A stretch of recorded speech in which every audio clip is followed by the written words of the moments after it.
살아계신 하나님 감사합니다. 오늘 우리 중보기도학교에 들어온 모든 지체들 가운데 성령님 강력하게 기름 부어 주시기를 이 시간 기도합니다. 한 분 한 분 위에 기도의 영이 풀어지게 되기를 기도합니다. 그리고 또한 그리스도인으로서 또 중보기도자로서 주님께서 우리에게 어떠한 권세를 주셨는지에 대한 계시가 풀어지게 되기를 예수 그리스도의 이름으로 축복합니다. 성령님 기름 부어 주십시오. 우리 안에 있는 기도의 은사들이 불릴 듯이 일어나도록 이 시즌에 역사하여 주십시오.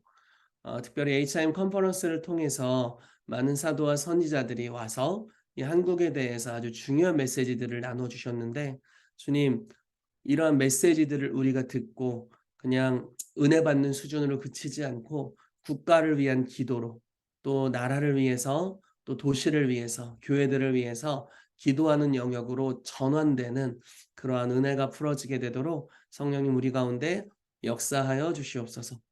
일하실 하나님을 찬양합니다. 감사드리며 예수님의 이름으로 기도합니다. 아멘. 네, 오늘은 중보기도자의 권세에 대해서 여러분들과 좀 나누도록 하겠습니다. 권세를 이해하는 게 굉장히 중요하다는 생각이 들어요. 예전에는 기도는 많이 하는 거야, 이렇게 생각했던 적이 있습니다. 기도를 많이 하던 시절은 그렇게 생각을 했어요.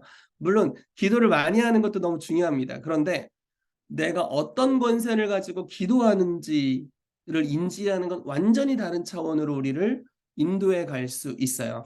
제가 어제 HIM에서 이제 저녁에 사회를 보면서 기도를 인도했는데 이런 감동을 나눴습니다. 엘리사가 이제 죽을 때가 됐어요. 그래서 이스라엘 왕을 모십니다. 자기 집에 모셨어요. 그리고 이스라엘 왕에게 이렇게 예언을 해요. 당신이 아람을 치게 될 것입니다. 이제 아람이라는 나라가 이스라엘을 엄청 괴롭혔거든요. 그러니까 아람에 대해 복수를 하게 될 것입니다. 이렇게 이제 죽기 직전에 유언과도 같은 예언을 해준 거예요. 그래서 예언을 받고 활을 아람 방향에 쏘라는 거예요. 그래서 화살을 이렇게 당겨서 아람이라는 나라 쪽으로 쐈습니다. 그러면서 다시 예언을 해줘요. 당신이 아벡이라는 도시에서 아람을 칠 겁니다. 이렇게 이제 예언을 해줍니다. 그리고 나서 화살 촉을 잡으래요. 그래서 요 화살 요 쏘는 요 있잖아요. 화살 요 그걸 잡아가지고 땅을 치라는 거예요. 근데 나중에 우리가 알게 된 결과는 이 한 번 치는 것이 전쟁의 한 번의 승리예요. 여러분, 전쟁 한 번 지면 나라 망하잖아요. 10만 명씩 죽어나가잖아요, 젊은이들이. 그리고 뭐 전쟁의 피해가 그것만이 아니죠. 자, 이 한 번에 몇십만 명의 목숨이 달려 있어요. 근데 요걸 요렇게 쳐버렸네. 세 번. 그냥 세 번 이길 것이다 이렇게 얘기했는데 엘리사가 엄청 화를 냅니다.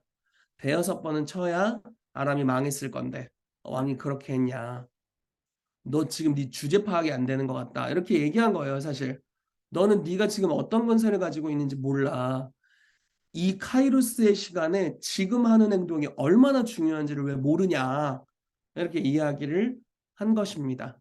근데 저는 이 구약 시대의 한 장면이 역사적인 사건이었죠. 한 장면이 신약 시대의 에클레시아의 모습이라고 생각해요.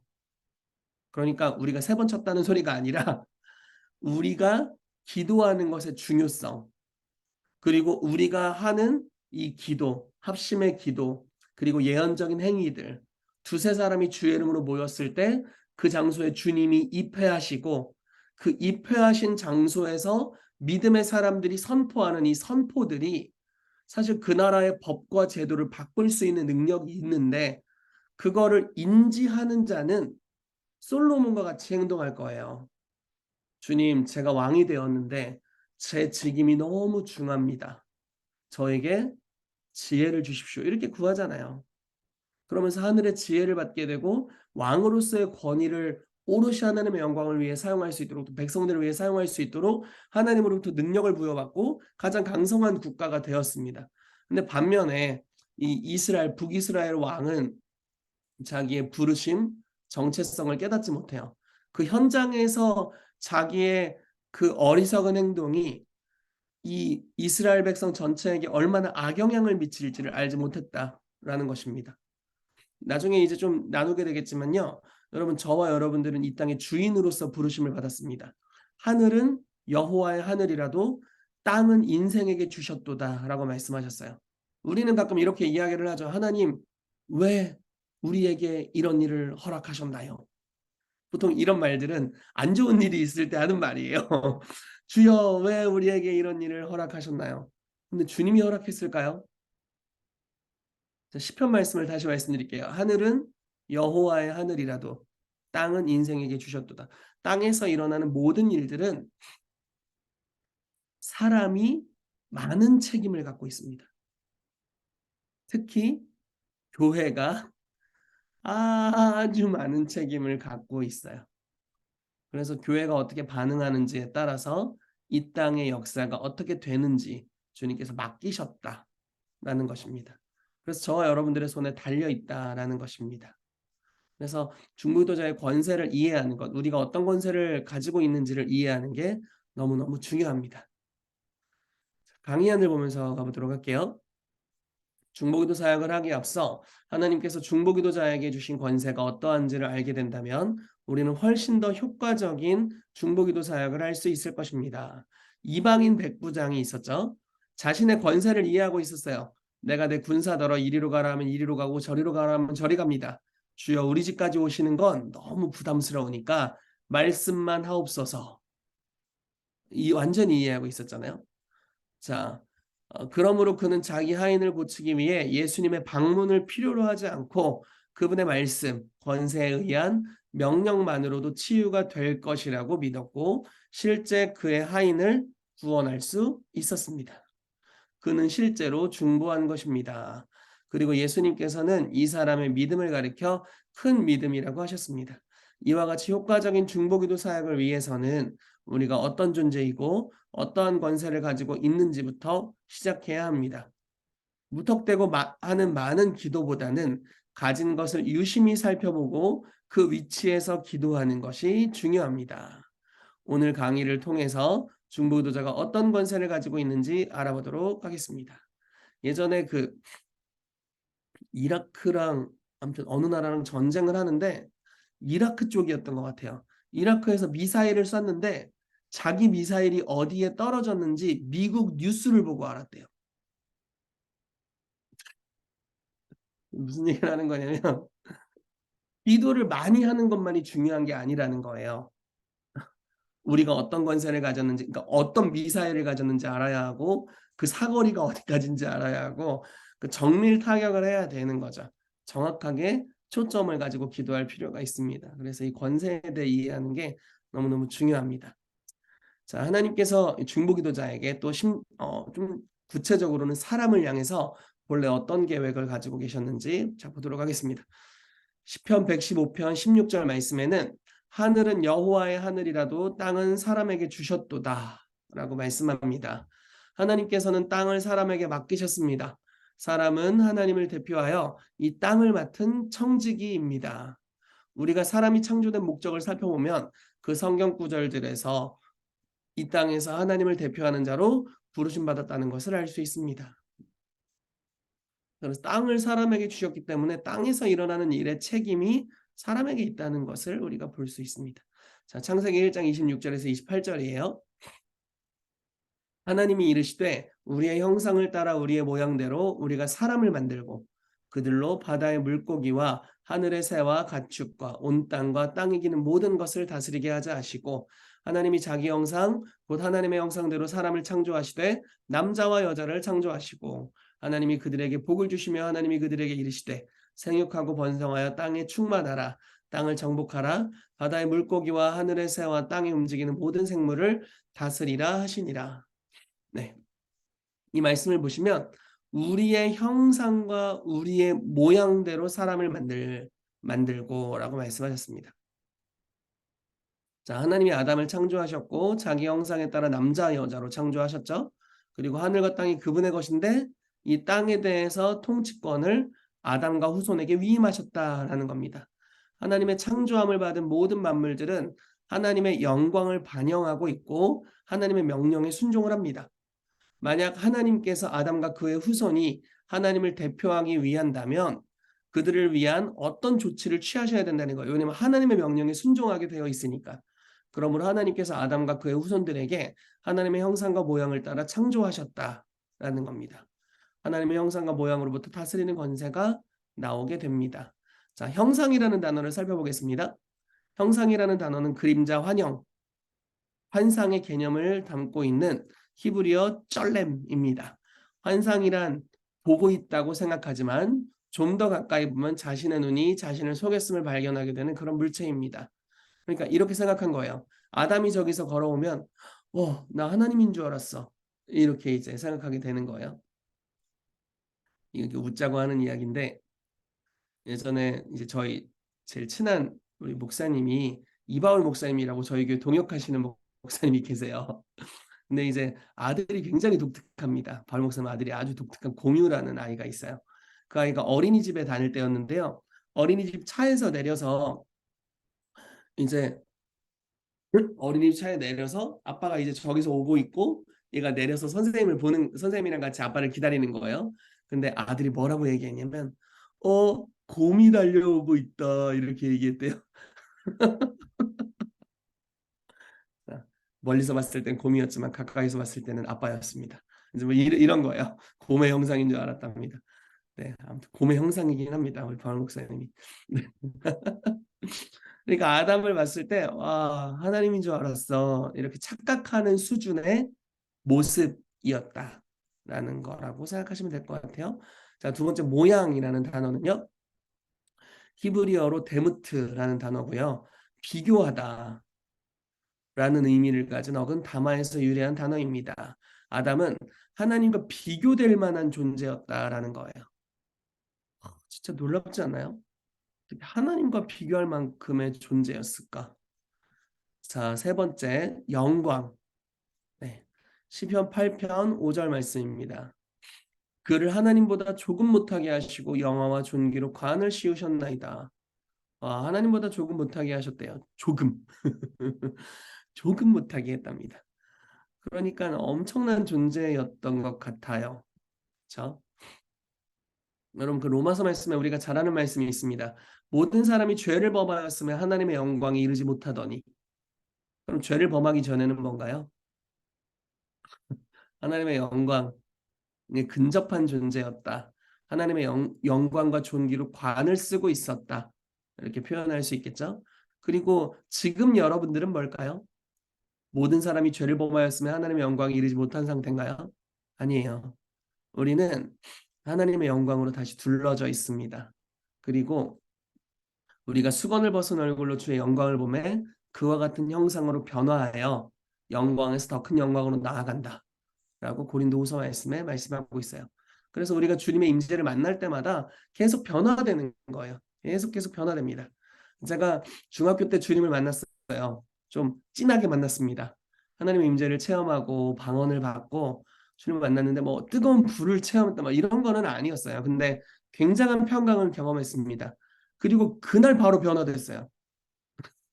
그날부터 물론 제 인생에 변화가 필요하다는 걸 아이가 태어나고 많이 느끼고 있지만 그날부터 변화가 시작됐어요. 변화가 얼마나 심했는지 저희 어머니가 너무 놀라셔가지고 우리 이태기가 360도 바뀌었다고 이렇게 이제 항상 말씀하셨습니다. 360도면 좀 위험한 거 아닙니까? 그대로 돌아가는 거니까. 근데 어쨌든 그렇게 변했다고 깜짝 놀라셨고 집안 분위기가 바뀌었던 것 같아요. 예. 그래서 진짜 그 하나님의 영광이 조금씩 회복되어 가는 여정을 이제 경험했는데 아마 여러분들도 경험하셨을 거예요. 자, 그래서 우리가 하나님의 형상과 모양을 따라 지음을 받았고 하나님의 영광으로 둘러싸인 존재였다라는 것입니다. 실제로 시편 8편 5절은 인간이 하나님보다 약간 더 못하게 만들어졌다고 말씀하고 있습니다. 같은 절 후반부에는 인간은 바로 하나님 자신의 영광으로 관을 씌운 바 되었다고 묘사하고 있습니다.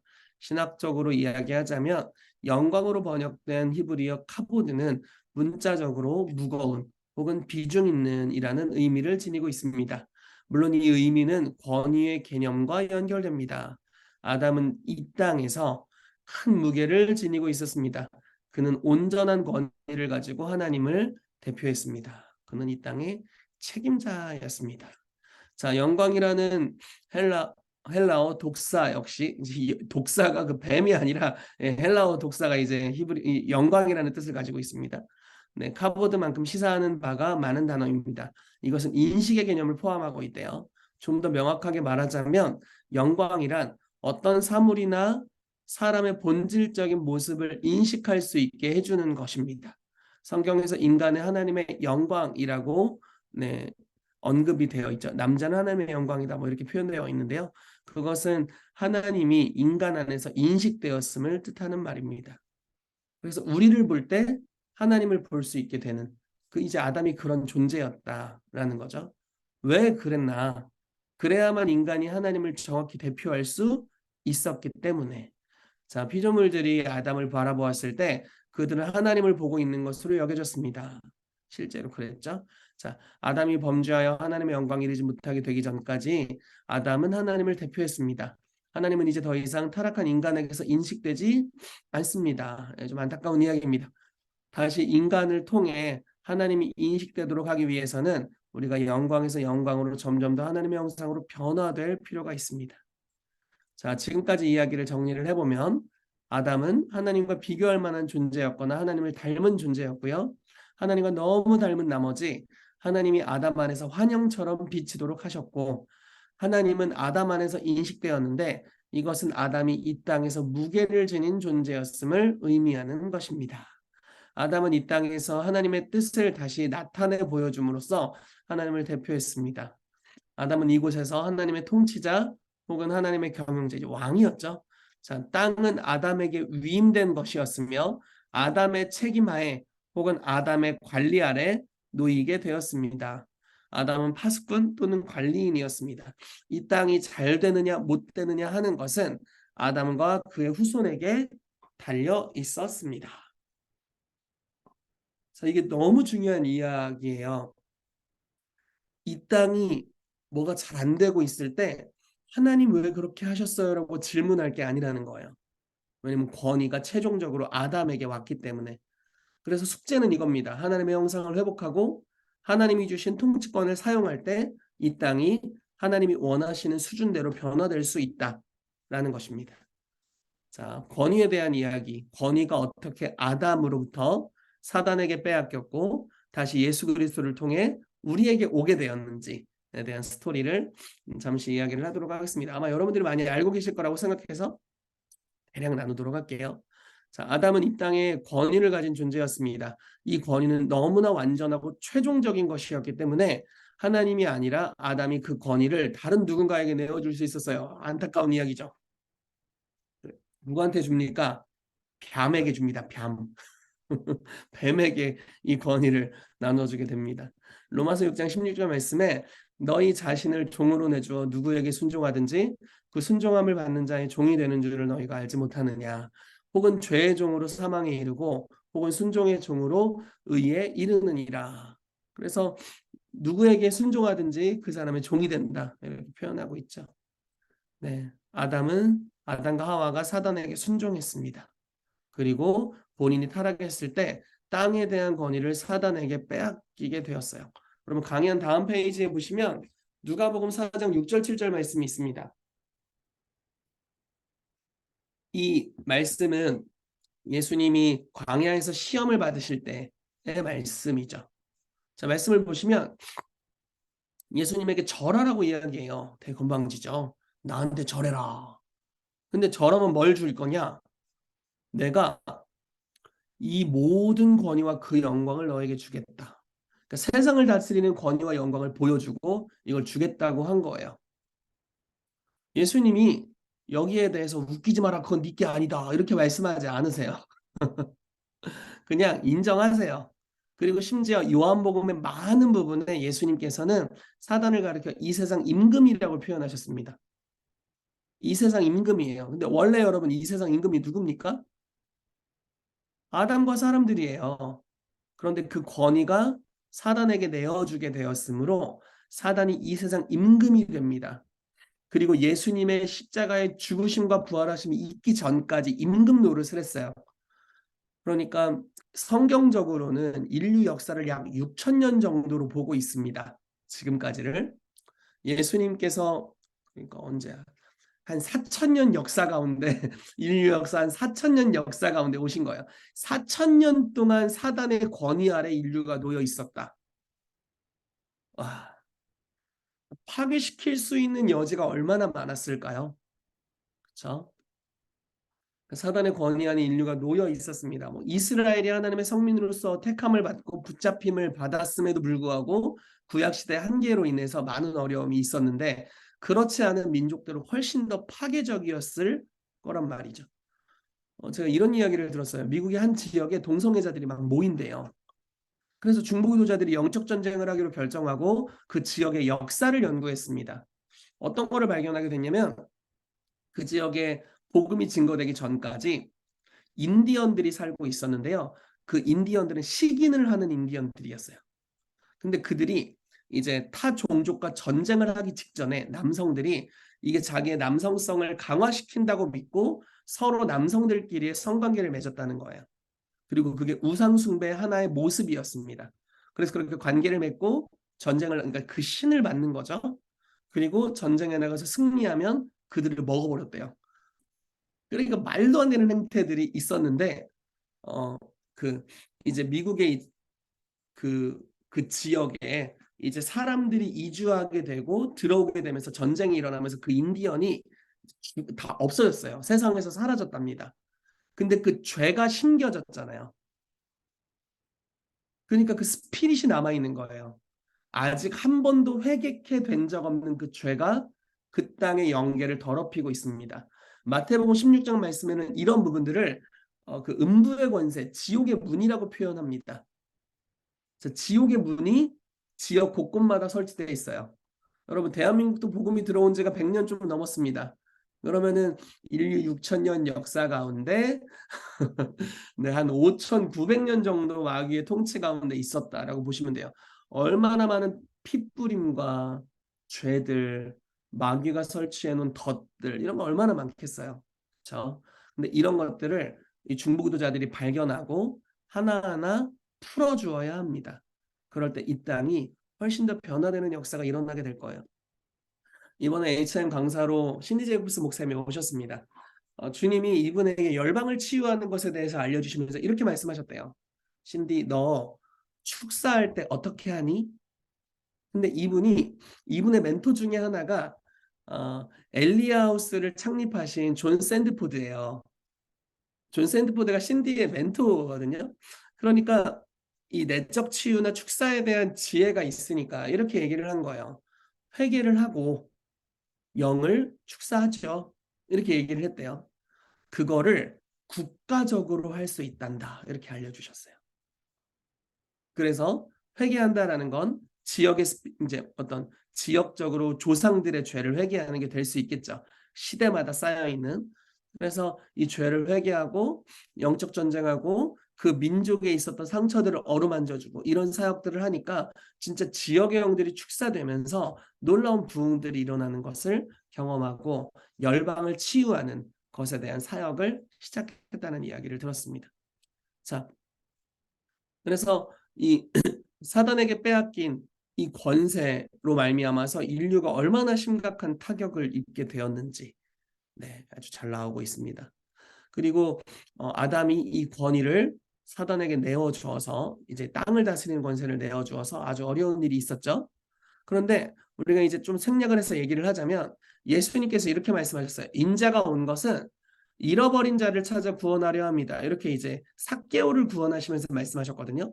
근데 이 잃어버린 자라고 해석하기에는 훨씬 더 많은 게 있습니다. 여기가 잃어버린 것을 찾아 구원하러 오셨다. 이렇게 보는 게 좀 더 옳은 해석이라고 저희가 보고 있어요. 누가복음 말씀인데 제가 정확한 장절은 모르겠습니다.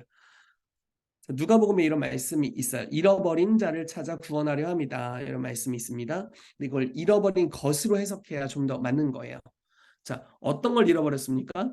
사람들을 잃어버렸을 뿐만 아니라 사람들이 원래 가지고 있었던 이 땅을 통치하는 권세를 잃어버렸죠. 그래서 예수님이 십자가에서 죽으시면서 부활하시면서 그 통치권을 빼앗아 오셨습니다. 그러면서 이렇게 말씀하세요. 마태복음 28장 18절에 예수께서 나와 말씀하여 이르시되 하늘과 땅의 모든 권세를 내게 주셨으니. 자, 원래 땅의 권세가 누구에게 있었나요? 원래는 아담에게, 그리고 사단에게, 그리고 예수님이 죽으심과 부활하심으로 다시 이걸 찾아오십니다. 성육신 하셔서 사람으로서 그 권위를 찾아오셨어요. 하나님께 완전히 순종하심으로. 그리고 나서 그분에게 속한 권위를 이제 그분의 몸이 된 교회에게 나누십니다. 땅의 권세뿐만 아니라 하늘의 권세를 함께 주셔서 우리를 이 땅으로 보내시면서 이 땅을 제자화시키라, 이렇게 이제 말씀하고 계신 거죠. 자, 이 땅에서 인간을 통해서 일하고자 하신 하나님의 결정은 너무나 완전하고 최종적이었기 때문에 아담에게 넘겨져 버린 권세를 되찾기 위해서는 예수님께서 성육신 하셔야만 했습니다. 하나님은 인간의 일원이 되셔야만 했습니다. 인간은 영원토록 이 땅에서의 권세와 활동을 하나님과 연결시키는 자로 창조되었습니다. 자, 말씀을 읽었고요. 이제 예수님께서 십자가의 죽으심과 부활을 통해서 하늘의 권세뿐 아니라 땅의 권세를 되찾으셨습니다. 그리고 그 권세를 다시 믿는 주님의 자녀들에게 주십니다. 마태복음 10장 19절, 내가 천국 열쇠를 내게 주리니 내가 땅에서 무엇인지 매면 하늘에서도 매일 것이요 내가 땅에서 무엇인지 풀면 하늘에서도 풀리리라. 자, 나중에 이걸 좀 더 구체적으로 설명할 시간이 있을 것 같은데요. 이 매다라는 단어는요, 금지시키다라는 뜻을 가지고 있습니다. 그리고 여러분 그 요즘에는 전봇대가 많이 없지만 옛날에는 이 개를 목줄로 매가지고 전봇대에 메어둔 적이 많이 있습니다. 그리고 거기다 써는 개조심 이렇게 써 있잖아요. 가까이 가면 물리는 거예요. 근데 이게 매다라는 표현이래요. 그래서 개가 그 줄의 길이만큼만 움직일 수 있잖아요. 예를 들어 이렇게 하는 겁니다. 예수님께서 귀신에게 돼지떼에게로 가라. 이게 매는 거예요. 너의 경계선은 돼지떼야. 그 사람에게서 나와. 그러니까 금지시키는 겁니다. 경계를 정해주는 거예요. 제 멘토의 멘토이신 선교사님이 계세요. 근데 지금 그분이 베네수엘라에서 이제 신학교를 운영하고 계시고 여러 선교를 하시는 선교사님이면서 목사님이신데요. 그분이 예전에 한참 지하철에서 전도를 하시던 때가 있었답니다. 근데 자기가 전도자인데 그 도를 하십니까가 자기를 찾아온 거예요. 도를 하십니까? 이렇게 찾아온 거예요. 근데 눈을 봤는데 귀신이 역사하고 있는 게 보이더래요. 이분이 진짜 강력한 성령 사역자거든요. 그래서 그냥 담대하게 그 지하철 한가운데서 이 사람에게 예수 그리스도의 이름으로 어둠의 영혼 떠나라 이렇게 선포했대요. 큰 소리로. 그랬더니 갑자기 벌렁 뒤집어져 가지고 막 몸을 부들부들 떨더래요. 넘어져서 달달달달 거리면서 막 그 있잖아요. 약간 그 축사 현상들이 막 일어나기 시작했대요. 근데 막 소리 지르고 막 난리 피고 막 구토하고 난리가 나니까 축사하기가 이제 수월하지 않고 너무 시끄러우니까 선교사님 뭐라고 했냐면 예수 이름으로 차렷 그랬대요. 그랬더니 차렷을 하더래요. 축사를 다 했답니다.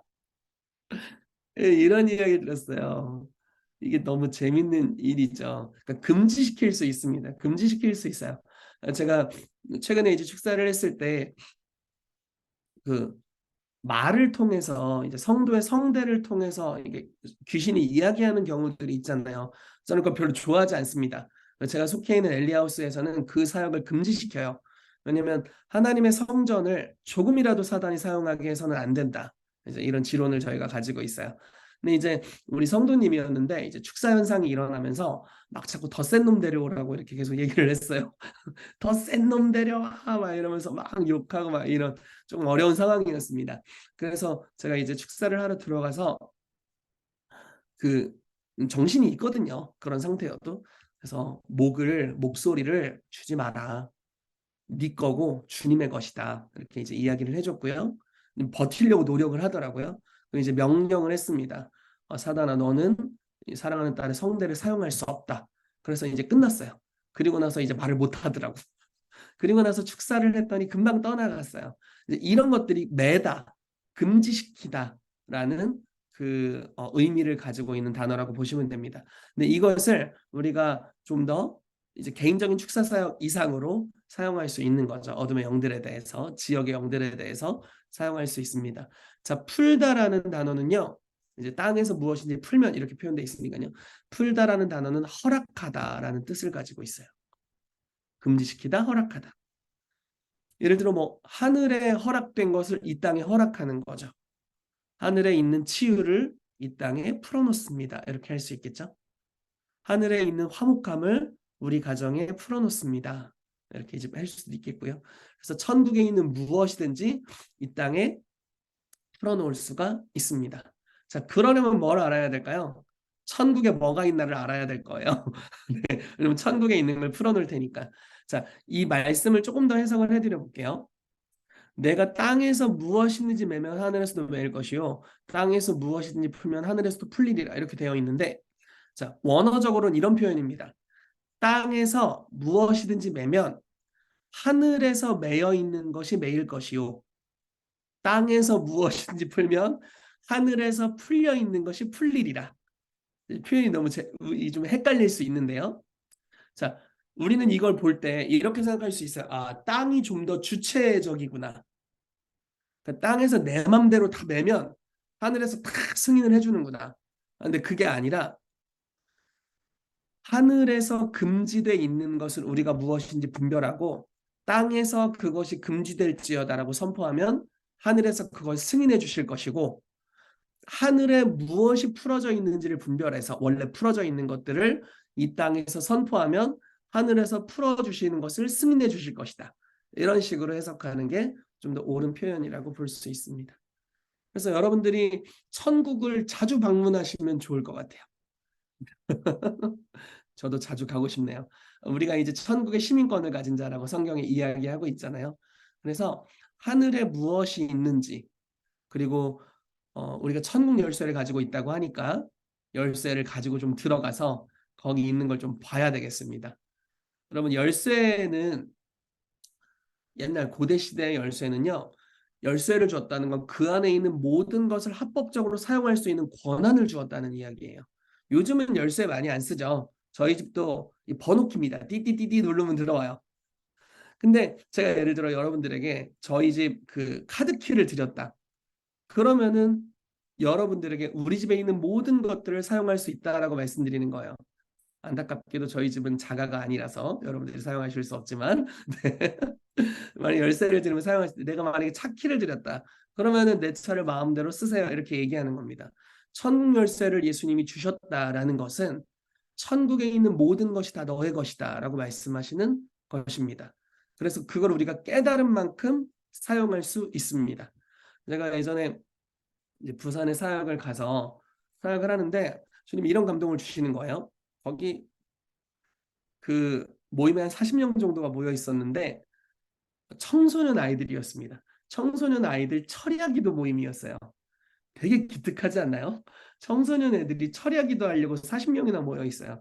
근데 저를 강사로 불러주셔서 가서 아이들을 위해 메시지를 나누고 하나님께서 주길 원하시는 선물들에 대해서 좀 물어봤습니다. 이 아이들에게 어떤 선물을 주길 원하시죠? 근데 주님이 치유라는 단어를 주셨어요. 그러니까 신유죠, 신유. 치유를 주길 원하신다라는 감동을 주셔서 이제 아이들에게 이야기를 했습니다. 하나님께서 너희에게 치유라는 선물을 주길 원하셔. 이렇게 이야기를 했습니다. 그리고 같이 기도했어요.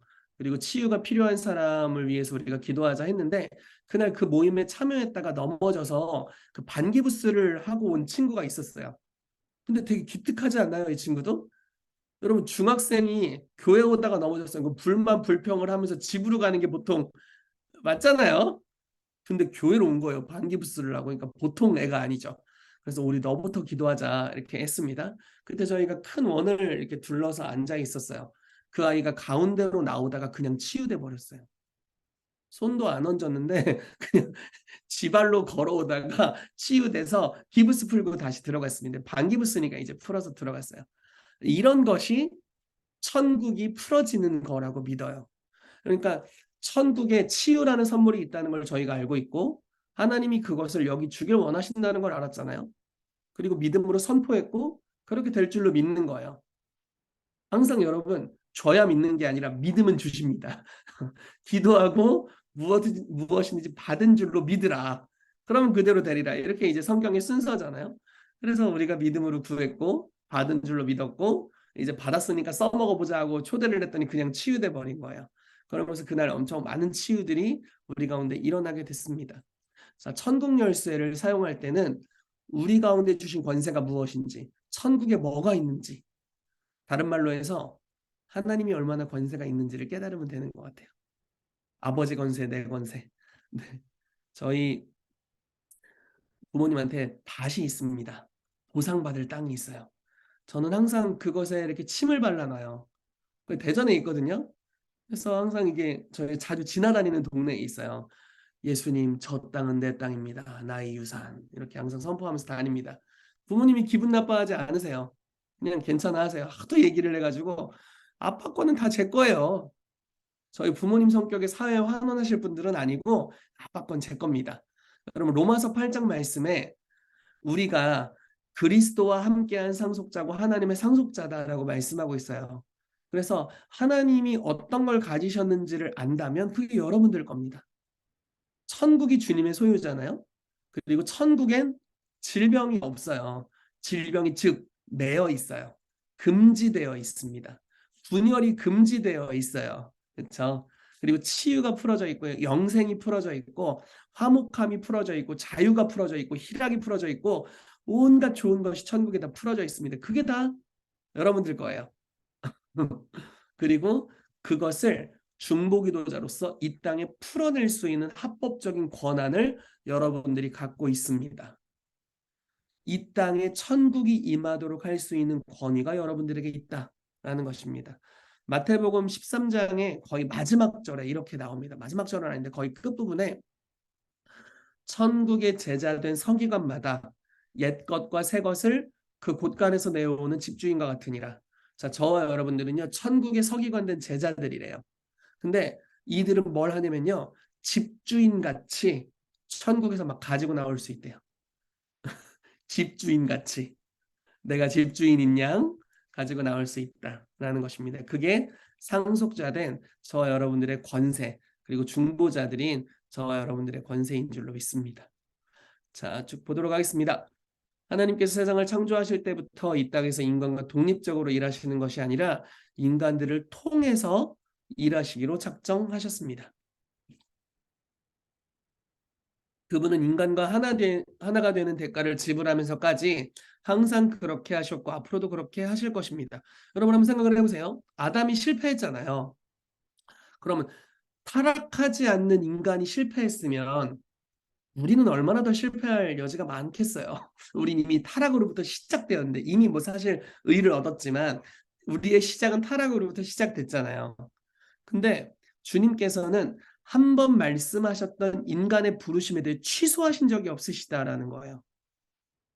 사람에 대해서 내가 너를 통해 생육하고 번성하여 땅에 충만하고 정복하고 다스리게 하겠다라고 말씀하신 이 문화 명령을 취소하시지 않고 그대로 인류를 통해 이루기 위해서 예수 그리스도를 사람이 되게 하셔서 죽게 하시고 부활하게 하시고 둘째 아담으로 우리의 대표가 되게 하시고 머리가 되게 하셔서 이제 그분께 연결되어 그분이 뿌리시고 그분이 포도나무고 우리가 가지잖아요.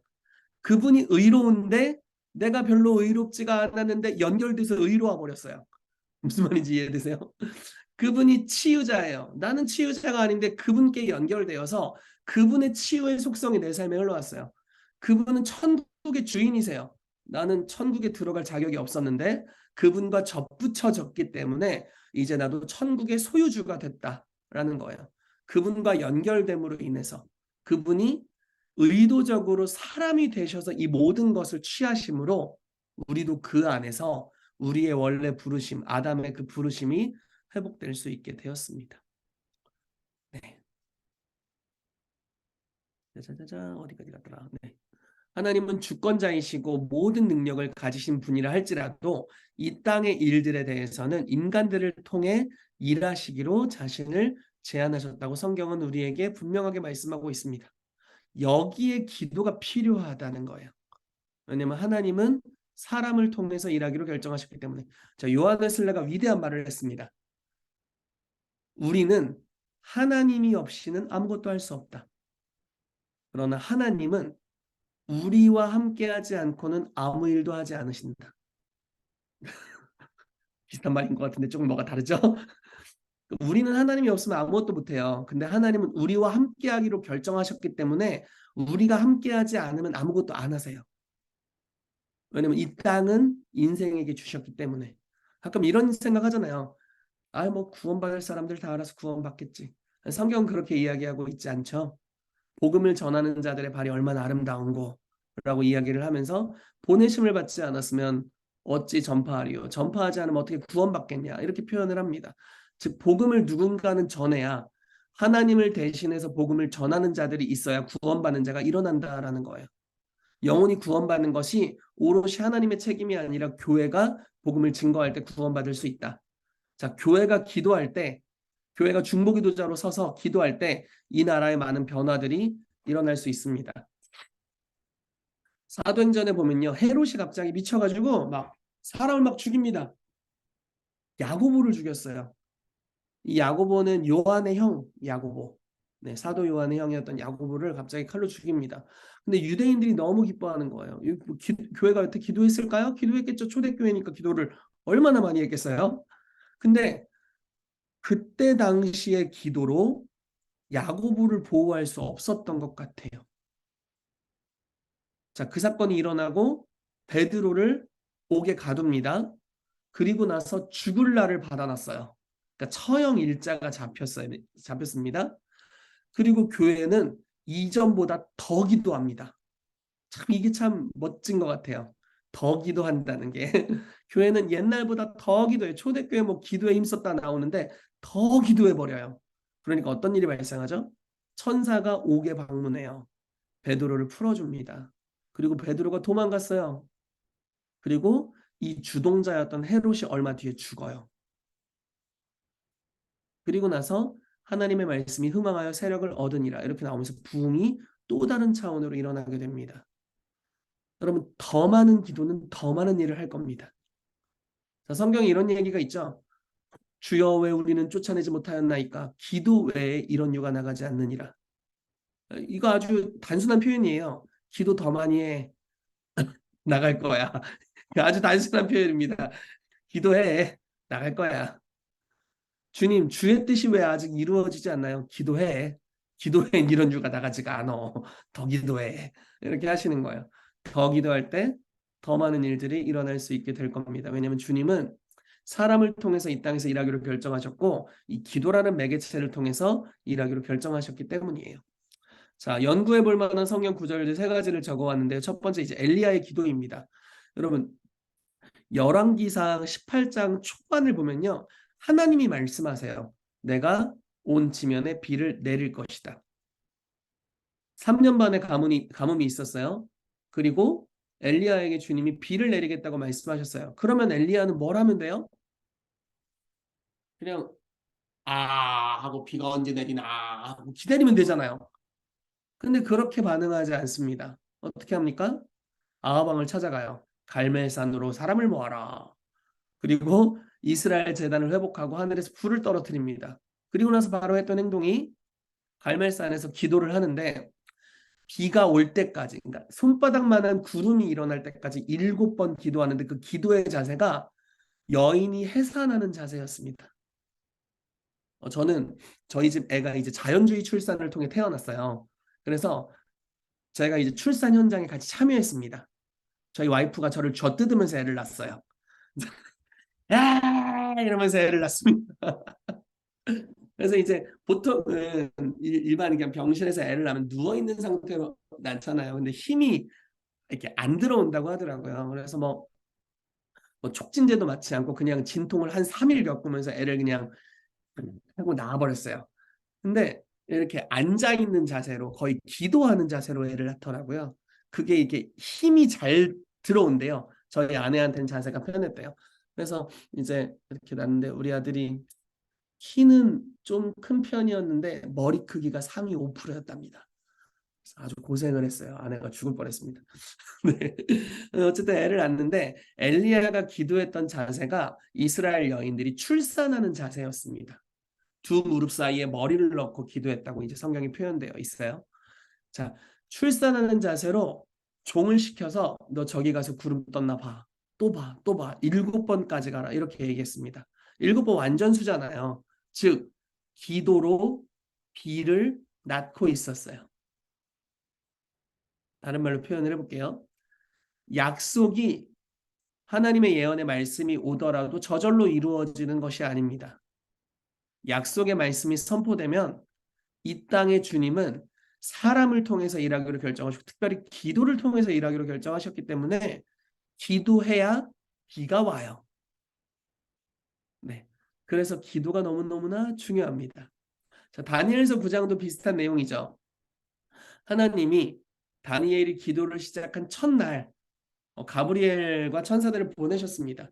이 기쁜 소식을 전하라고 계시의 말씀을 전하라고 보냈어요. 그런데 21일간 못 옵니다. 그래서 다니엘이 금식을 해버리잖아요. 21일간 금식을 하면서 기도하는데 21일째 하나님이 미가엘 천사를 보내주셔서 이 페르시아 왕자랑 싸우게 하시고 아주 독특한 단어들이 나와요. 페르시아 왕자랑 싸우게 하시고 가브리엘이 메시지를 전하러 옵니다. 자, 우리가 기도했는데 기도가 막힘이 있을 수 있다라는 거예요. 즉 영적 전쟁이 일어날 수 있다. 하나님으로부터 응답은 파송이 되었지만 예언의 말씀이 파송되었지만 이 땅에서 성취되기까지 2층 천에서의 영적 전쟁이 있다라는 겁니다. 자, 페르시아 왕자와 싸웠대요. 이 페르시아 왕자가 진짜 페르시아 왕자는 아닐 거예요. 영계의 존재일 겁니다. 저는 페르시아를 관할했던 뭐 지역의 영, 어둠의 영 이런 거라고 생각합니다. 그래서 그 영과 영적 전쟁으로 말미암아서 메시지가 막힌 거죠. 근데 지속적으로 기도할 때 이게 뚫어져 버립니다. 그래서 하나님의 메시지가 선포되고 이제 새로운 차원으로 무언가 일어나게 되죠. 자, 마지막 에스겔 22장 3절 31절 말씀 보시면요. 이 땅을 위하여 성을 찾으며 성 무너진 데를 막아서서 나로 하여금 멸하지 못하게 할 사람을 내가 그 가운데서 찾다가 찾지 못하였으므로 내가 내 분노를 그들 위에 쏟으며 내 진노의 불로 멸하여 그들 행위대로 그들 머리에 보응하였느니라. 주 여호와의 말씀이니라. 너무너무 안타까운 이야기입니다. 주님은 주님의 본성과 주님의 이렇게 표현해 볼게요. 주님의 인류를 향하신 그 사랑의 마음과 율법은 조금 다릅니다. 율법은 법이에요. 법. 나라의 법이었잖아요. 자, 예를 들어 볼게요. 나라가 존속되기 위해서는 공의로운 법이 필요합니다. 그렇죠? 공의롭고 정의로운 법이 필요해요. 그렇지만 통치자의 마음에는 백성을 향한 사랑이 있어야 돼요. 근데 법이 필요해요. 법이 너무 중요합니다. 제가 예를 들어 오늘 이 중보기도학교 끝나고 기분이 너무 좋아가지고 아파트 창문을 활짝 열고 주야 기분이 좋습니다 하고 막 뛰어내 저희 집 17층이거든요. 뛰어내려봐요. 어떻게 되겠어요? 아무리 오늘 성령 충만했어도 천국에서 만나보자 그날 아침 거기서 이런 일이 일어나게 될 거예요. 그럼 주님께 물어보는 거죠. 주님, 제가 오늘 이렇게 성령 충만했고 주님이 날 사랑하시는데 어찌하여 저를 죽이셨나이까? 그러면 주님이 이렇게 말씀하실 거예요. 희태가 네 몸무게를 생각해라. 그리고 가속도가 붙었을 때 너는 그 충격을 감당할 수 없다. 이렇게 말씀하실 거예요. 즉 사랑하심과 법칙이 별개로 적용되는 걸 볼 수 있어요. 무슨 말인지 이해되시나요? 근데 주님은 이 중보기도자들을 통해서 사랑하심과 법칙 중간 사이에 이들을 두셔서 하나님의 긍휼을 집행할 사람들을 찾고 계신다라는 거예요. 그 존재가 예수 그리스도셨죠. 완전한 존재였죠. 사람을 향한 이 율법의 진노, 보응을 그리스도께서 한 몸에 스스로 받으시고 또 이 대가지불로 말미암아서 예수님이 가지고 계신 모든 것들이 교환이 일어난 거예요. 공의로운 심판은 그리스도의 몸에 그리스도께서 원래 가지고 계시던 놀라운 신분과 위치와 의와 모든 하늘의 선물은 죄인들에게 그것을 통해서 주님께서 주님이 가지고 계신 이 사랑의 마음을 인류에게 부으실 수 있게 되었습니다. 자, 중보자들이 바로 이런 일들을 하는 것입니다. 죄를 지으면 보응이 찾아옵니다. 사실 찾아오는 게 좋아요. 안 그럼 지옥 가서 받을 테니까. 네, 찾아오는 게 신상에 좋습니다. 그래야 또 깨닫는 시간들이 되니까요. 그렇지만 주님께서 이것이 그들을 멸망시키지 못하게 하기를 원하세요. 중보자들을 일으키시는 거죠. 그래서 막아설 자들을 일으키신다. 근데 이 에스겔 말씀은 너무 안타깝게도 내가 부어야만 하는 상황인데 쏟아붓기 싫어. 막아줄 사람을 찾아. 없어. 그래서 부었다. 이렇게 이제 표현하는 장면을 볼 수 있죠. 자, 피터 하거너 박사님이 이런 말씀을 하셨어요. 우리는 주권을 가지신 하나님께서 이유가 있어서 이 세상을 설계하셨기 때문에 진짜 그의 뜻 가운데 많은 부분이 인간의 태도와 행동에 따라 좌우되도록 하셨다는 것을 이해해야 한다. 하나님은 역사에 영향을 미칠 만한 결정들을 인간이 내릴 수 있도록 허용하십니다. 인간의 무활동이 활동하지 않는 것이 그리스도의 속죄를 무효화시키지는 못하지만 그리스도의 속죄를 잃어버린 영혼들에게 소용없게 만들 수는 있다라는 거예요. 우리가 기도하지 않으면 네, 어려워요. 어려워. 우리가 전도하지 않으면 영혼들이 구원받지 못합니다. 네. 물론 주님은 수가 많으세요. 다른 사람 쓰시겠지. 물론 그런 어떤 돌아가는 영역은 있습니다. 뭐 예를 들어 이런 얘기 하잖아요. 모르드게가 그 에스더에게 찾아가서 네가 왕후의 위를 얻은 것이 이때를 위함이 아니냐 이렇게 이야기하면 돼. 맞아요. 근데 우리가 이걸로 하나님을 협박할 수 없는 이유는 네가 만약에 하지 않으면 유대인은 다른 부분을 통해서 구원받을 것이다. 주님은 수가 많습니다. 그렇지만 어찌 됐건 사람을 통해서 일하기로 결정하셨다라는 거예요. 네. 자, 제게이포드 목사님이 이렇게 말씀하셨습니다. 기도는 본질적으로 구속받은 하나님의 자녀가 하나님과 함께 손잡고 이 땅에 그분의 구속 목적을 실현하는 동반자적 사역이다. 네, 아멘, 아멘. 자, 우리 마지막으로 주인의식에 대해서 좀 보도록 하겠습니다. 자, 시편 115편 16절 계속 나오는데요. 하늘은 여호와의 하늘이라도 땅은 사람에게 주셨도다. 자, 이 땅의 주인이 누구냐? 이게 아주 중요합니다. 여러분 만약에 진짜 만약에 표현이 좀 그렇지만 누가 저희 집에 쓰레기를 버리고 가면 그거 내비둘 겁니까? 안 되잖아요. 그렇죠? 예를 들어 저희 교회에 막 이상한 막 술 취한 사람들이 와서 막 술병 깨트리고 술 집어 던지고 가면 그걸 내비둘 수 없잖아요. 그 두면 안 되는 거예요. 왜냐면 우리가 주인이기 때문에 그렇게 할 수 없는 거죠. 사단이 이 땅에 쓰레기를 버리고 가는 걸 우리가 그대로 둘 수가 없습니다. 주인 의식을 가질 필요가 있다라는 거예요. 만약에 우리 가정에 어려움이 찾아왔어요. 분열이 찾아왔습니다. 여러분들은 집 주인이잖아요. 그걸 그만둬서는 안 된다라는 겁니다. 빌 존슨 목사님이 자기 지역의 무암지대를 선포하셨대요. 자, 지역 교회는 이런 권세가 있어요. 자기가 머물고 있는 그 지역에 이 지역을 관할할 수 있는 합법적인 권위를 주셨다라는 거예요. 그래서 캘리포니아 레딩이라는 지역에 무암지대를 선포했어요. 암이 없는 지역을 선포했답니다. 그러고 나서 그 지역에 있는 암 환자들이 어마무시하게 치유됐다는 거예요. 왜냐면 우리 교회는 이 레딩이라는 지역에 암이 오는 것을 허락지 않는다. 질병은 천국에 없으므로 이 땅에서도 메어야 한다라고 선포한 거죠. 그리고 실제로 그런 일들이 일어나고 있습니다. 우리도 우리가 어느 지역의 주인으로 부르심 받았는지를 깨닫고 그 영역 안에서 중보의 권세를 사용한다면 이제 이런 일들이 우리 가운데도 일어나게 될 줄로 믿습니다. 자, 볼게요. 사도행전 17장 26절 인류의 모든 족속을 한 혈통으로 만드사 온 땅에 살게 하시고 그들의 연대를 정하시며 거주의 경계를 한정하셨으니 이게 아주 중요한 말씀인데 주님이 여러분들이 몇 년도에 어디서 태어날지를 정하셨대요. 저는 제가 태어난 지역 그리고 제가 태어난 연도 아주 좋습니다. 아주 마음에 들어요. 저는 83년도에 대전에서 태어났습니다. 그리고 지금 대전에 사역을 하고 있어요. 근데 너무너무 좋습니다. 그리고 내가 물론 이제 뭐 거주의 영역이 옮겨지지만 저는 지금은 저의 부르심의 영역이 대전이라고 믿고 대전에서 제가 지역교회 담임 목사로 섬기고 있습니다. 그러면은 이제 제가 느끼는 거죠. 하나님은 나를 대전이라는 땅에 부르셨구나. 그리고 이때 내가 이곳에 있는 건 우연이 아니다. 그래서 저는 이 땅이 변화되도록 이제 2023년도는 좀 일하려고 합니다. 대전에 실제적인 영적 전쟁을 하고 이 충청 지역에 저희 성도님들이 좀 계시거든요. 청주에 성도님들이 좀 계시고 그래서 이 충청 지역을 위한 실제적인 영적 전쟁들을 해야겠다는 생각을 하고 있습니다. 자, 하나님께서는 각 사람을 향해서 다스릴 분량을 정하셨어요. 거주의 경계는 이스라엘에게도 적용됩니다. 이스라엘은 온 열방을 차지하도록 부르심받지 않았잖아요. 단에서부터 브엘세바까지. 이게 이제 이스라엘의 지경입니다. 그 지역을 통치하도록 부르심을 받은 거예요. 하나님께서는 이스라엘 백성의 다스림의 경계를 광야, 레바논, 유브라데강, 해쪽 속의 온 땅, 해지는 쪽 대해까지 주셨습니다.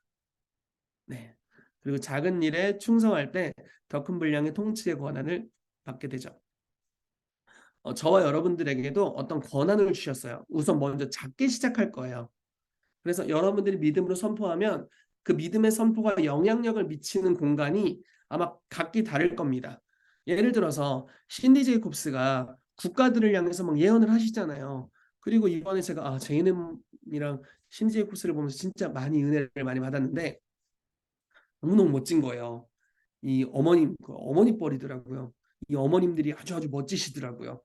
근데 제가 뭐 똑같은 강단에 서가지고 막 국가를 위해 예언한다고 이게 그만한 권위가 지금 있지 않아요. 신디 제이콥스가 했던 예언을 그대로 이렇게 받아 적어가지고 그대로 목소리 톤까지 해가지고 따라한다고 갑자기 저에게 국가적인 권세가 생기지 않습니다. 각 지역에서 자기의 영역에서부터 시작하는 거예요. 그리고 충성되었을 때 영역이 확장되는 거죠. 신디 제이콥스는 그 가정주부로 시작했답니다. 하나님이 아르헨티나를 향해서 기도하라고 말씀하셨어요. 하나님 음성을 듣고 그때는 이제 그 전화기가 이게 전화기 선에 꼽혀 있던 시절입니다. 핸드폰 없던 시절. 그래서 전화기 코드를 뽑아버렸대요. 3시간 정도는. 그리고 기도했다는 거예요. 남편 출근하고 아이들 학교 보내고 3시간 정도 열방을 위해서 특히 아르헨티나를 위해서 그렇게 기도했다는 거예요. 전화 코드 뽑고 기도하고 하나님 음성을 듣고 기도하고 그런 시간들을 보냈습니다. 그렇게 하면서 개인 예언으로부터 시작해서 개인을 위한 중보로부터 시작해서 주님이 이 여인의 충성됨을 보시고 계속 영역을 넓혀주신 거죠. 열매가 있고 영역이 넓어지고 이런 과정들을 거치면서 국가들을 위한 예언을 하게 되고 이미 국가들을 위해 예언한 지도 20년 이상 되셨을 거예요. 그러니까 하나님께서 여러 국가적인 예언을 하는 선지자들의 그룹에 사도로서 이분을 세우셔서 세계적인 예언들을 다룰 수 있도록 이렇게 인도하시는 모습을 볼 수 있습니다. 자, 처음부터 넓은 범위로 시작하는 것은 아닙니다. 아주 작은 범위로 시작할 거예요. 그렇지만 우리가 이 영역에서 충성되게 일하고 우리 영역을 잘 지키면, 즉 주신 달란트를 잘 사용하기 시작하면 영역이 점차 확장될 것입니다. 네. 예전에 제가 2006년도부터 시작해서 HIM에서 일을 했습니다. 처음에 이제 HIM 스텝을 했어요. 2006년도 10월부터 이제 2007년도 HIM 컨퍼런스를 준비하기 위해 스텝으로 일했습니다. 그러다가 한 2년 전에 HIM 컨퍼런스 강사로 한 타임을 섬기게 됐어요. 그때 제 아내가 그 강사 큐시트를 보고 이렇게 얘기를 했습니다. 네가 왜 거기서 나와? 노래가 생각나. 네가 왜 거기서 나와? 이 노래가 생각나더라고요. 너무 웃긴 거예요. 그러면서도 하나님의 섭리가 너무 재밌다. 예전에는 제가 이제 그냥 한 구석에서 스텝으로 섬기고 한 부분을 담당했었는데 그러다가 계속 위치가 바뀌더라고요. 뭐 제가 근데 막 유명해지려고 하는 막 이렇게 아둥바둥하는 스타일은 아닙니다. 정치를 잘 못하는 스타일이에요. 자기를 잘 피하라고 일해야 되는데 그걸 잘 못하는 스타일입니다. 그래서 그냥 한 부분에서 시키는 일들을 하다가 갑자기 장례 스텝 전체를 맡아서 해달라고 해서 장례 스텝장을 하다가 그러다 이제 무대팀 맡아달라고 해서 무대팀장을 하다가 그러다가 아기 태어나서 이제 못하니까 다른 거 시켜 먹다가 또 예배인도로 이제 제가 이제 많이 섬겼었고요. 컨퍼런스에서 예배팀장으로 예배인도도 많이 섬기고 하다가 어느 순간 이제 사회를 자꾸 시키시더라고요. 이번에는 사회를 받잖아요. 그러다가 이제 갑자기 강사가 하나 펑크를 냈다고 강의를 해달라고 하셔가지고 강의를 하게 되고 이제 이런 일들이 있는 거예요. 그러니까 그냥 뭐 내가 이렇게 하려고 한 거는 아닌데 한 2006년이니까 한 16년이 흘렀는데 이제 16년, 17년이 흘렀네요. 근데 이제 뭔가 위치들이 많이 바뀌더라고요. 그러면서 되게 신기한 걸 많이 보고 있어요. 하나님께서 신실하게 잘 인도해 오시는구나. 그리고 성경적인 원리들이 진짜 삶에 적용되는구나 이런 거를 많이 느낍니다.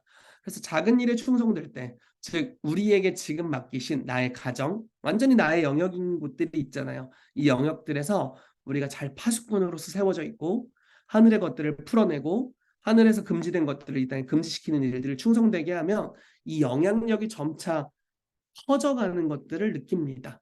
그래서 여러분들이 이 중보의 영역에 있어서 이렇게 점점 성장해 가시기를 예수 그리스도의 이름으로 축복합니다. 네. 자, 강의안을 마지막으로 보면서 마무리를 좀 하도록 하겠습니다. 우리에게 붙이신 영역을 알 필요가 있습니다. 그리고 그 지역을 향해서 주인의식을 갖는 것은 참으로 중요합니다. 집안의 가장은 가정을 향한 권세를 가지고 있고 그 가정을 향한 주인의식을 가져야 합니다. 가정에 도둑이 침입했다면 막아서야 하고 어렵다면 경찰을 불러야 합니다. 동일하게 가정 안에서 사단이 도둑질하고 죽이고 파멸시키려고 온다면 가장은 주인의식을 가지고 주님께서 주신 기도의 권위를 사용해야 합니다. 그렇죠? 너무 당연하죠. 한 교회의 담임 목사나 한 그룹의 대표는 그 공동체를 향한 주인의식이 있어야 합니다. 예를 들어 교회 분열이 역사하기 시작했어요. 담임 목사님 이걸 그냥 두면 안 되죠. 그렇죠? 이걸 바로 잡아야 돼요. 교회 만약에 막 질병, 막 성도들이 막 병들기 시작해요. 점점. 그냥 두면 안 됩니다. 그렇죠? 금지시켜야 돼요. 하늘의 축복이 한 부분에서 풀어져요. 그러면은 이 축복이 모든 성도에게 풀어지도록 또 활성화시킬 필요가 있습니다. 하나님이 주신 권위의 영역을 건강하게 잘 다스리는 역할을 해야 합니다. 자, 교회를 향해서 주신 권위를 사용하여 성도들을 보호하고 성장하도록 도와야 합니다. 또한 지역 교회들은 자신이 소속된 지역과 나라를 향한 주인의식을 가져야 합니다. 이게 중요한 부분이겠죠. 자, 교회는 천국 열쇠를 가진 유일한 기관으로서 소속된 지역에 천국을 가져오는 유일한 하나님 나라의 정부입니다. 지역에서 일어나는 마귀의 일을 멸하고 하나님의 나라를 가져와야 합니다. 지역의 뉴스 가운데 안타까운 소식들을 그냥 넘기지 않고 그 일들에 믿음으로 반응해야 합니다.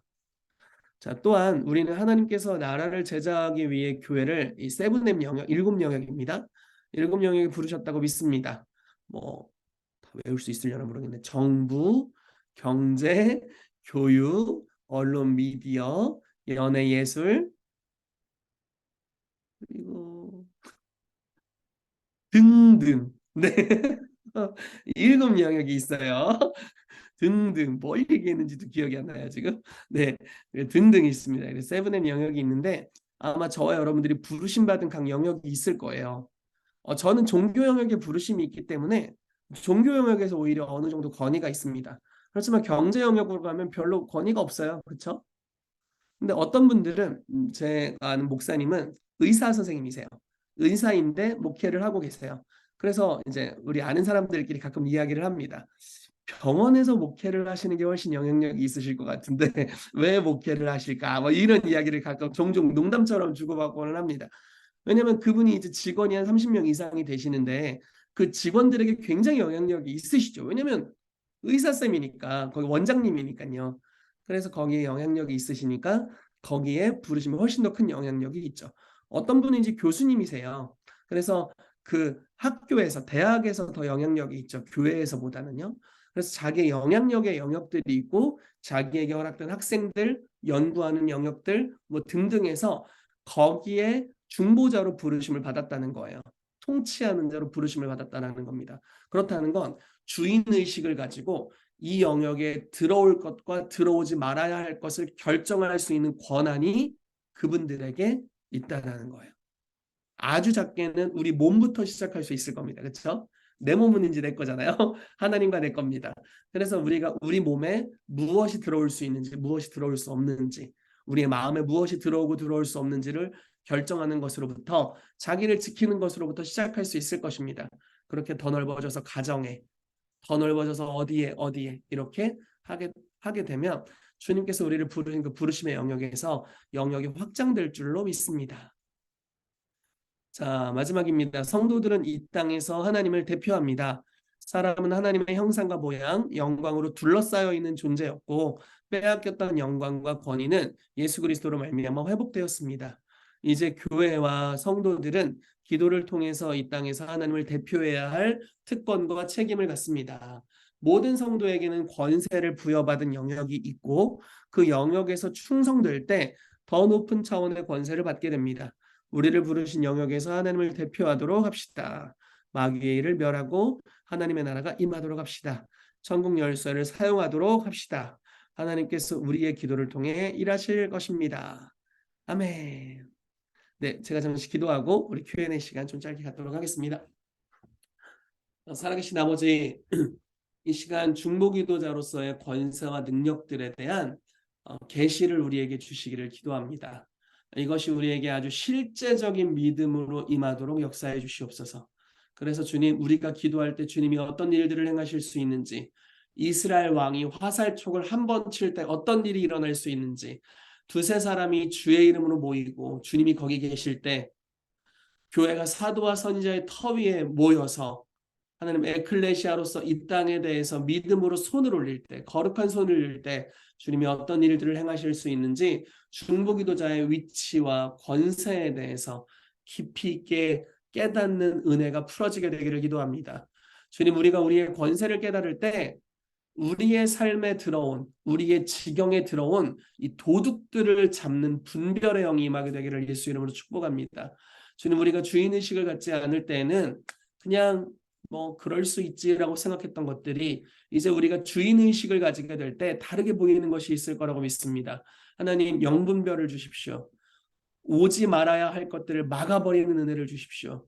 그리고 풀어져야 할 것들, 아직 풀리지 않은 은혜들을 천국 열쇠를 가지고 우리의 지경에 풀어놓는 그러한 은혜를 우리 가운데 주시옵소서. 일하실 하나님을 찬양합니다. 감사드리며 예수님의 이름으로 기도합니다. 아멘.